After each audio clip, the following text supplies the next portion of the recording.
அவரை கொத்து பரோட மக்கள் கொத்து பரோட போட்டு வச்சுக்குது ஸ்டாலின் சார் பேரை வச்சு எல்லாம் கொள்ளாச்சிக்கிட்டு இருக்காங்க. ஸ்டாலினோட பிள்ளை சும்மா அதெல்லாம் வேஸ்ட். அதெல்லாம் வேஸ்ட்டுண்ணே. மக்களுக்கு இதெல்லாம் இதுமாரி சிஎம்லாம் யாரும் பண்ணதே கிடையாது. பேருக்கு வந்து இப்போ கவர்மெண்ட் அப்ரூவ்டு இதெல்லாம் சாதாரண விஷயம் கிடையாது.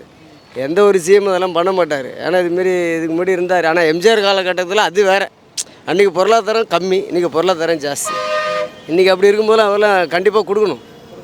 கண்டிப்பாக நான் என்னோட ஒரே ஒரு குறிக்கோள் என்ன, அந்த 41 குடும்பத்துக்கு ஒரு ஆள் ஒரு கேண்டிடேட் ஒரு எம்எல்ஏ ஆகியிருக்கணும். அந்த ஊர் மக்களை பார்க்குற மாரி ஒரு பாதுகாப்பு ஒரு அங்கே அந்த ஊர் ஒரு எம்எல்ஏ வந்து பண்ணியிருந்தாருன்னா சிறப்பாக இருந்திருக்கும். இது நல்லது தான், பெஸ்ட்டு. அதெல்லாம் ஒன்றும் தப்பு கிடையாது. இப்போ நிறைய பேர் என்ன சொல்கிறாங்க, நிறைய பேர் எக்ஸாம் படிக்கிறாங்க, ஆமாம், வேலை கொடுக்கல, ஒரு நடிகனை பார்க்க போய் வேலை கொடுத்து. சரி, நடிகனை பார்த்து வேலை பார்க்கறதுனா உயிர் போய் தானே, சாதாரண ஒரு விஷயம் கிடையாதுல்ல. இல்லை கள்ளக்குறிச்சியில் தான் செத்தாங்க. கள்ளக்குறிச்சியில் செத்தாங்க. என்ன சாராயம், விஷ சாராயம் சாப்பிட்டு அங்கே கொடுக்கலாமே வேலை. ஒரு கள்ளச்சாராயம் குடிச்சதுக்கு வேலை கொடுக்கல. ஒரு ரோட் ஷோ நடத்துது, ரோட் ஷோ தான் இது. ரோட் ஷோ நடத்துது இதில் தப்பு இல்லை, கொடுக்கலாம், தாராளமாக கொடுக்கலாம், தப்பு கிடையாது. ஓகே, இப்போ கரூரில் பேசும்போது கொளத்தூரில் 5 நிமிஷம் பேச கொத்து பரோட்டா போட்டாங்க அப்படின்னு விஜய் சார். ஸ்டாலின் எப்படி பார்க்குறீங்க? ஸ்டாலின் சார் வந்து என்ன எப்படி நான் சொல்கிறது, ஸ்டாலின் சார்லாம் சிறப்புமிக்க ஆள் தான்.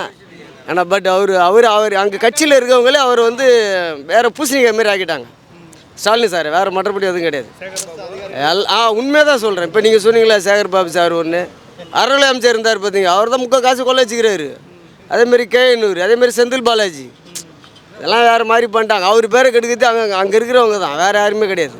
கொத்து பரோட்டா போட்டுன்றாங்க. கொத்து பரோட்டெல்லாம் அவரெல்லாம் போட மாட்டாங்க, மக்கள் தான் கொத்து பரோட்டா போட்டு வச்சுக்கிறாங்க. அவரை கொத்து பரோட்டா மக்கள் கொத்து பரோட்டா போட்டு வச்சுக்குது. ஸ்டாலின் சார் உண்மை அதை சிறப்பாக பண்ணின்னு வச்சுங்க. இருக்கிற அமைச்சர்கள் கரெக்டாக வச்சுருந்தாங்கன்னு வச்சுக்க. கொளத்தூரில் பண்ணு வச்சு அப்புறம் ஏன் கொளத்தூரில் வந்து ஸ்டாலின் சார் தோத்தார்? புரியுதுங்களா? இல்லை ஸ்டாலின் சார் கிட்டத்தட்ட ஒரு 5 வருஷம் இருந்தாருன்னு வச்சிங்களா. 2 வாட்டி எம்எல்ஏ, இப்போ ஒரு வாட்டி சிஎம் வந்தார். 5 வருஷம் கணக்கு. அப்படி இருக்கும்போது அவர் ஏன் அவர் கொத்து பரோட்டா ஆகினாங்க? அப்போ சரியாக செய்யலைன்னு தானே அர்த்தம். சரியாக செஞ்சோன்னு வச்சுக்க, என்ன மக்கள் இன்னும் தேர்ந்தெடுக்கணும். அதிக வாக்கு வித்தியாசத்தில் ஜெயிச்சிருப்பார். அதுக்கு முன்னாடி இருக்காருல இப்போ விஎஸ் பாபு, அவர் குளத்தூரில் இருந்தார். எந்த கட்சியில் இருந்தார் தெரியுமா? அதே திமுகவில் தான் இருந்தார். அப்புறம் எம்எல்ஏ, அப்போ திமுகலேருந்து திமுகவுக்கு வந்தார். இப்போ ஜெயிக்கலையா அவர்? இது அதுதான் மக்கள். ஆமாம், கொத்து பரோட்டா தான் போடுவாங்க யாருமே. அது மக்களுக்கு கரெக்டாக செஞ்சாங்கன்னு வச்சிங்களேன். கரெக்டாக செஞ்சால் யாருமே எந்த இதுவுமே பண்ண முடியாது.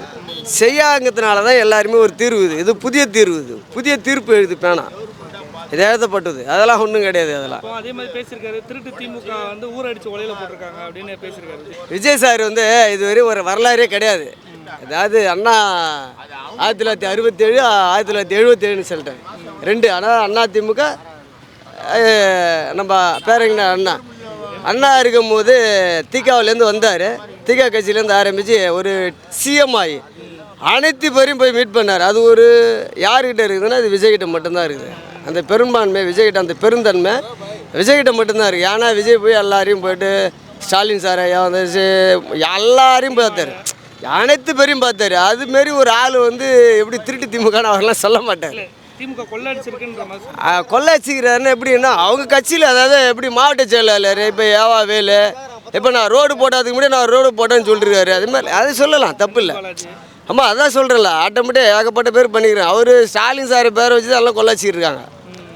நல்ல சிஎம் தான், அவரெல்லாம் குறைலாம் சொல்லக்கூடாது.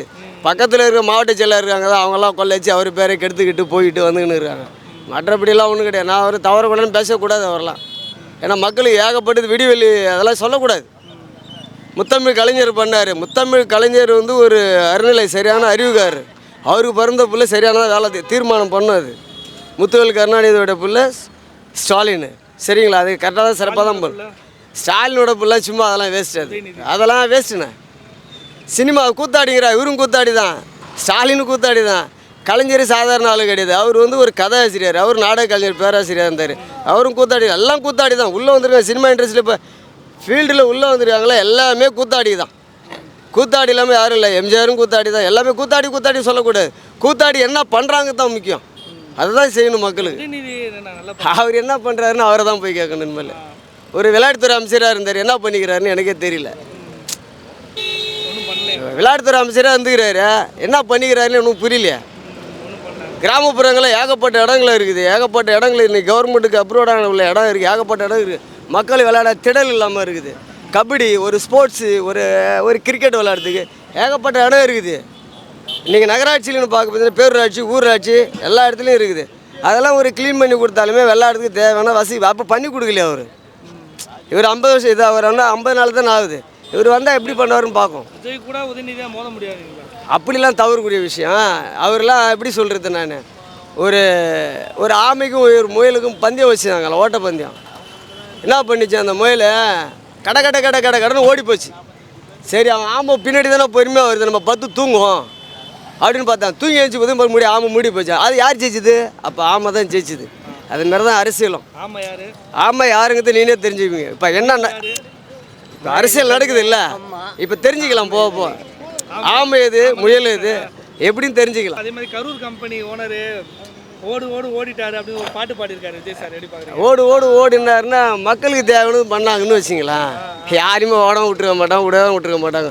விஜயமல்ல எப்படியாப்பட்ட விஜயமல்ல எவ்வளோ எத்தனை கோடி வாங்கி வச்சுக்கிறாரு. அவர் இன்றைக்கி அட்ரஸ் இருக்குதா? எங்கே இருக்காரு இன்றைக்கி? எந்த நாட்டில் இருக்கார்? ஏன் போய்க்கிறாரு? இப்போ இந்தியாவில் எவ்வளோ கடன் வாங்கி வச்சுட்டு போயிருப்பார்.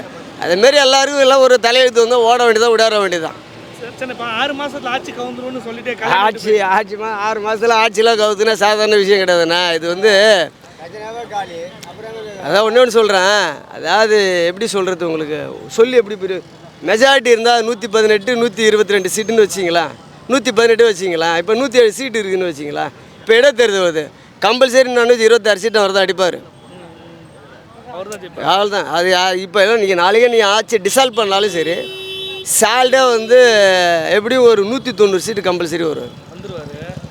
அதனால் நான் மக்களுங்கிறதுல என்ன மாரி இளைஞர், நான் வந்து வயசானவன் தான். என் பொண்ணு நான் சொல்லியே நான் பக்கா திமுக வரேன். என் பொண்ணு என் பையன் சொல்லி நாங்கள் விசிலுக்கு ஓட்டு போட்டேன். எங்கள் வீட்டில் 26 ஓட்டு விசிலுக்கு தான் விழுந்து. ஏன்னு கேளு, விஜய் மாமா ஒரு மாற்றம், அவ்வளோதான். மாற்றம் 50 நாள் எப்படி நடக்கும்? 50 நாள் எப்படி நடக்கும்? லஞ்சத்தெல்லாம் ஒழிச்சிட்டேன் கவர்மெண்ட் ஆஃபீஸில் கிட்டத்தட்ட அப்படி தான் நடந்துகிட்டு இருக்கு. எதிர்பாராமல் ஒவ்வொரு சூழ்நிலைக்கும் ஒரு ஹாஸ்பிட்டலுக்கு போகிறாரு. ஒரு சிஎம் போய்க்கிறாங்களா? அவர் பிறந்த ஹாஸ்பிட்டலே போய்க்கிறாரு. குழந்தை பிறந்துக்கிட்டு போய் பார்த்துட்டு நல்லா விசாரிக்கிறாரு. எப்படி இருக்கீங்க, மக்கள் எப்படி இருக்கு, என்ன அடிப்படை வசதியில் என்ன பண்ணிட்டுருக்காங்க, ஏது பண்ணிட்டுருக்காங்க எல்லாம் பார்த்துட்டு தான் இருக்காரு. தப்பு இல்லையா? குறை சொல்கிறதுலாம் ஒன்றும் கிடையாது. அதான் சொல்லிட்டாரு, 5 ரூபா 10 ரூபா வாங்கக்கூடாது மக்கள்கிட்ட. என் மக்கள் ஏன் வாங்குற, லஞ்சம் இல்லாத அரசு அமையணும் அப்படின்னு தான் ஆசைப்படுறாரு. கண்டிப்பாக. அதாவது நீங்கள் வந்து எடுத்த 50 நாளில் முடியாது. இப்போ ஒரு குழந்தை பிறகுன்னா சுயப்பிரசவம்னா குறைஞ்ச ஒரு 10 மாதம் இருக்கணும். 10 மாதம் பிறந்தால் அறிவு ஆற்ற அறிவோட பிறக்கும். அது குறைப்பிரசவம் 15 நொண்டி முடமாக இருக்கும். அது மாதிரிலாம் சொல்லக்கூடாது நம்ம அரசியல் எதுவுமே. அதாவது கிட்டத்தட்ட ஒரு 2 வருஷம் கையில் கொடுக்கணும். 2 வருஷம் கையில் கொடுத்து அதை முடம் இல்லையா, சிறப்பாக நடக்குதா, சிறப்பு இல்லையான்னு அப்புறம் வந்து விமர்சன கேள்வி வைக்கணும். சும்மா ஒரு 50 நாளே விமர்சன கேள்வியெல்லாம் வைக்கக்கூடாது. தவறுக்குரிய விஷயம் அதெல்லாம். எந்த ஆட்சியாக இருந்தாலும் சரி, அண்ணா திமுக இருந்தாலும் சரி, திமுக இருந்தாலும் சரி, தாவேகா இருந்தாலும் சரி, மக்கள் புதுசாக மாற்றம் வேணும் பண்ணிருக்காங்க. அதுக்கு பொறுமை கொடுக்கணும்ல. பொறுமை கொடுத்தா தான் மக்களுக்கு என்ன பண்ணணும் ஏது பண்ணணும் தெரியும். அதுக்குள்ளே எடுத்த உடனே எனக்கு அது செய்யலை இது செய்யலை அப்படிலாம் சொல்லக்கூடாது.